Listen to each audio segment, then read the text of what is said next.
सासू माँ की नई सहेली। प्रिया किचन में चाय बना रही होती है और सुमन ड्राइंग रूम में बैठकर मजे से टीवी देख रही होती है। तभी दरवाजे की घंटी बजती है। प्रिया, जरा देखना तो कौन आया है। देखती हूँ मम्मी जी। प्रिया दरवाजा खोलती है तो सामने पड़ोस वाली विमला आंटी खड़ी होती है।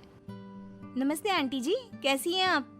मैं तो बिल्कुल ठीक हूँ बेटा, पर तेरी सास को क्या हुआ है? आजकल कहीं दिखती ही नहीं है। जब देखो तब टीवी के आगे जमी रहती है। अंदर तो आइए आंटी। अरे ओ दीपक की अम्मा, कहाँ हो? अरे बिमला, आओ आओ, क्या बात है, बड़े दिन बाद याद आई तुम्हें मेरी। मैं तो हमेशा ही तुम्हें याद करती हूँ, पर तुम ही गायब रहती हो और आजकल तो बाहर भी नहीं आती जाती। तबीयत तो ठीक है ना तुम्हारी? अरे तबीयत को क्या होना है, इस उम्र में तो कुछ ना कुछ लगा ही रहता है। मेरी छोड़ो, तुम ये बताओ कि क्या चल रहा है गली मोहल्ले में। तुम गली मोहल्ले की छोड़ो, चल तो तुम्हारे पड़ोस में रहा है। तुम्हारी नई सहेली आई है। मेरी कौन सी नई सहेली? मैं तो यहाँ बस तुमसे बातचीत कर लेती हूँ या फिर बाजू वाली शर्मा की बहू से दो चार बातें कर लेती हूँ। इसीलिए तो कहा कि तेरी नई सहेली आई है। अब कोई पड़ोस में आया है तो बात तो होनी ही है। कम से कम इसी बहाने हमारा भी एक ग्रुप बन जाएगा। फिर सब मिलकर अपनी बहुओं की शिकायतें किया करेंगे। दोनों हंसने लगते हैं।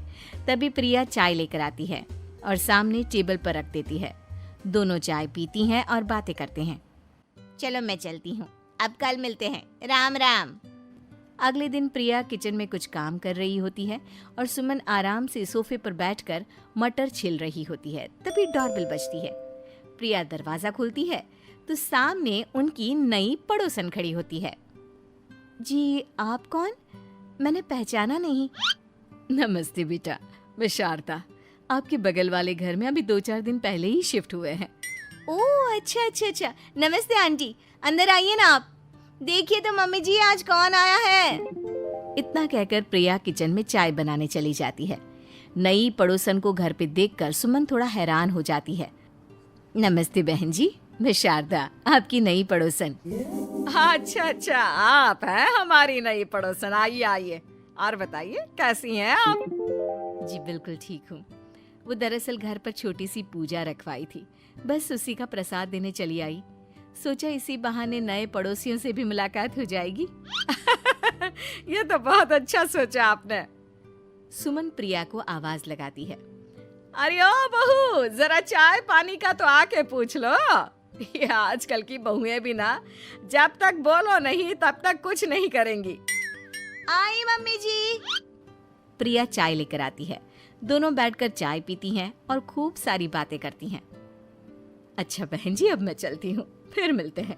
अब तो आना जाना लगा ही रहेगा। शारदा के जाने के बाद प्रिया किचन से बाहर आती है।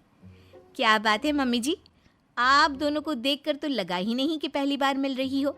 आप दोनों तो बिल्कुल बिछड़ी हुई सहेलियों की तरह बातें कर रही थी। अरे जब दो औरतें मिल जाती है ना, तो बातें अपने आप ही निकल आती है। अब तू अपने काम पर ध्यान दे, बातों पे नहीं। ऐसे ही कुछ दिन बीत जाते हैं। अब सुमन और शारदा अच्छी सहेलियां बन गई होती हैं। दोनों एक साथ मंदिर जाती, मार्केट जाती और कभी कभी तो विमला भी इनके साथ मिलकर खूब हंसी ठिठोली करती। एक शाम तीनों बैठकर सुमन के घर पर चाय पी रही होती हैं कि तभी बहुत तेज बारिश शुरू हो जाती है। सुमन जोर से प्रिया को आवाज लगाती है। प्रिया, ओ प्रिया, देख कितनी तेज बारिश हो रही है। जाके छत से सारे कपड़े ले आ, नहीं तो सब भीग जाएंगे। सुमन 2 बार आवाज लगाती है लेकिन प्रिया का कोई जवाब नहीं आता। शायद प्रिया कुछ काम कर रही है, इसीलिए कुछ जवाब नहीं दे रही। अरे काहे का काम, आराम फरमा रही होगी महारानी। तभी प्रिया बीमार हालत में अपने कमरे से बाहर निकलती है। हाँ मम्मी जी, क्या हुआ? मेरी तबीयत थोड़ी ठीक नहीं है ना, इसलिए आग लग गई। अरे सारे कपड़े भीग गए और तुझे सोने से फुर्सत नहीं है। सबके सामने सुमन के मुंह से ऐसी बातें सुनकर प्रिया उदास हो जाती है और छत से कपड़े उतारने चली जाती है। सुमन, ये क्या बात हुई? प्रिया ने बताया ना कि उसकी तबीयत ठीक नहीं, इसलिए उसकी आंख लग गई। तुम भी ना खामखा उसे सबके सामने सुना दिया। अरे आप नहीं जानती शारदा जी, कुछ बहुएं ना बहुत आलसी होती है, घर का एक काम नहीं करना चाहती। ऐसा नहीं है सुमन, तुम्हारी बहू तो बहुत प्यारी है, तुम्हारी सारी बात भी तो मानती है। हाँ सुमन, तुम प्रिया के बारे में ऐसा क्यों सोचती हो? मेरी भी दो बहुएं हैं, लेकिन मैं उन्हें अपनी बेटियों की तरह रखती हूँ। आखिर वो भी तो किसी की बेटियां ही है ना। और अगर तुम ऐसा ही व्यवहार करोगी तो एक दिन प्रिया भी तुम्हारे साथ ऐसा ही बर्ताव करेगी। शारदा और विमला की बातें सुनकर सुमन की तो बोलती बंद हो जाती है। वहीं प्रिया भी बाहर से सारी बातें सुन रही होती है। अरे मैं कोई उसकी दुश्मन थोड़ी ना हूँ, मैं भी उसकी माँ हूँ, लेकिन कभी कभी सास बनना पड़ता है, नहीं तो बहुएं हाथ से निकल जाती है। देखो सुमन, ये सब सोच का फर्क है। अगर तुम ये सोचोगी तो कभी प्रिया को अपनी बेटी नहीं बना पाओगी। इतना कहकर शारदा और विमला वहां से चली जाती हैं और सुमन अकेले बैठकर उनकी बातें सोचने लगती है। अगले दिन प्रिया और दीपक अपने कमरे में बैठकर बात कर रहे होते हैं और सुमन उनके कमरे के बाहर कुछ काम कर रही होती है और उन दोनों की बातें सुन लेती है। दीपक, तुम्हें पता है हमारे पड़ोस में जो शारदा आंटी है ना, बहुत अच्छी हैं। अच्छा, ऐसा क्या हो गया जो तुम्हें वो इतनी अच्छी लगने लग गई? कुछ खास नहीं, बस कल जब मम्मी जी मुझे सबके सामने सुना रही थी तो शारदा आंटी ने मेरा साथ दिया। मैं तो सच में हैरान ही रह गई थी जब उन्होंने मम्मी जी को मुझसे ऐसा बर्ताव करने के लिए मना किया। अच्छा, फिर क्या हुआ?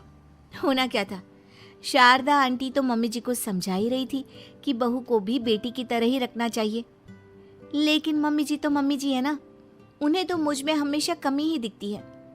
काश मुझे भी शारदा आंटी जैसी सास मिली होती जो मुझे भी अपनी बेटी जैसी समझती। सुमन ये सब सुनकर बहुत उदास हो जाती है और वहां से चली जाती है। प्रिया की बातें सुमन के कानों में बार बार गूंज रही थी। उसे बहुत शर्मिंदगी महसूस हो रही थी कि उसने प्रिया के साथ बहुत गलत किया है। अगले दिन सुमन शारदा और विमला को बुलाती है। क्या बात है सुमन, आज तूने ऐसे अचानक क्यों बुलाया? सब ठीक तो है ना? हाँ, सब ठीक है, तुम दोनों बैठो तो सही। तब तक दीपक और उसके पापा भी आ जाते हैं। प्रिया, तुम भी आ जाओ। क्या हुआ मम्मी जी, आपने बुलाया? हाँ प्रिया बेटा, मैं आज सबके सामने तुमसे माफी मांगना चाहती हूँ। मैंने आज तक तुम्हारे साथ बहुत बुरा व्यवहार किया है, लेकिन तुमने कभी भी मेरे साथ बुरा बर्ताव नहीं किया। मुझे अपनी गलती का एहसास हो गया है, हो सके तो मुझे माफ कर देना। प्रिया अपनी सास की बातें सुनकर हैरान हो जाती है। उसकी आंखों में आंसू आ जाते हैं। प्लीज मम्मी जी, आप मुझसे माफी मत मांगिए, मैं भी आपकी बेटी ही हूँ। वैसे एक थैंक यू तो मेरी नई सहेली को भी बनता है, जिसकी वजह से मुझे मेरी गलती का एहसास हुआ। शारदा बहन, आपका बहुत बहुत शुक्रिया जो आपने मेरी आंखें खोल दी। अरे क्या सुमन, तुम भी ना। तो फिर इसी बात पर चाय और पकोड़े हो जाए। हाँ, क्यों नहीं।